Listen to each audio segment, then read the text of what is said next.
Xo'p, assalomu alaykum do'stlar, yaxshimisizlar? Tovuq pishiramiz tabaka. Yeysan, yig'laysan degan tabaka bo'ladi, yig'latib yuboradigan. Yonida bunaqa sachoklar bilan non botirib yeyishli. Xo'p, marovka qilamiz. Menda 8 ta qanot, 2 ta bedro, 2 ta golen. Golen bedrolarni kesib tilib qo'yganman. Marovka ichigacha singish uchun. Xo'p, ko'proq tuz, zira, kashnich, to'g'li garnir blanka, murch, paprika shirini, achchig'i. Xo'p, 4 qoshiq, 5 qoshiq yog' katta qoshiqda soldim, aralashtirdim. Menda 8 soat turdi. Kech paytib qo'ydim, ertalabgacha turdi. Qancha ko'p tursa zarari yo'q. Eng kamida 2 soat turishi kerak. Xo'p, marovka tayyor olamiz. 5-6 qoshiq katta qoshiqda yog', ustidan bir 50-60 gram sariyog'. Margarin bo'lmaydi, sariyog' solish kerak. Yoki oddiyroq, prostoyroq sariyog' bo'lsa ham bo'ladi. Tovuqni qizartirib qovurib olamiz ikki tomonini. O'rta baland, juda balandroq bo'lsa sariyog' kuyib ketadi.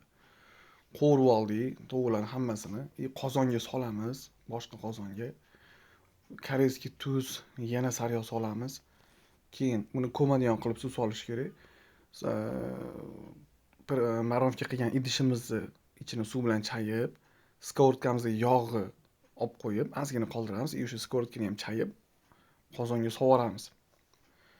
Bu muhim, juda mazasiga ahamiyatli bu narsa.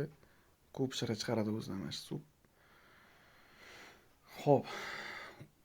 Men qaynoq suv soldim, tezroq pishish uchun. Sovuq solsa ham bo'ladi. Tovuqni ko'madigan qilib solinadi suv.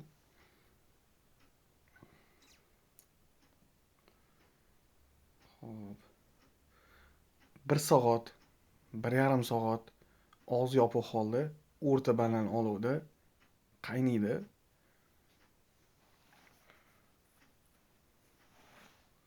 Qo'shimcha tuz solmadim, chunki marovka o'zi sho'rida, koreyskiy tuz soldim, shu faqat. Bo'ldi mana, tovuqlar qaynab chiqdi. Endi olib qo'ygan yog'imni qaytarib skorutkaga solib, tovuqlarni yana ikki tomonini qizartirib qovuraman. Sho'rvasi qoladi. Tayyor mana qovurildi, cho'tki, yumshoq. Sho'rvasi mana alohida suzib oldim.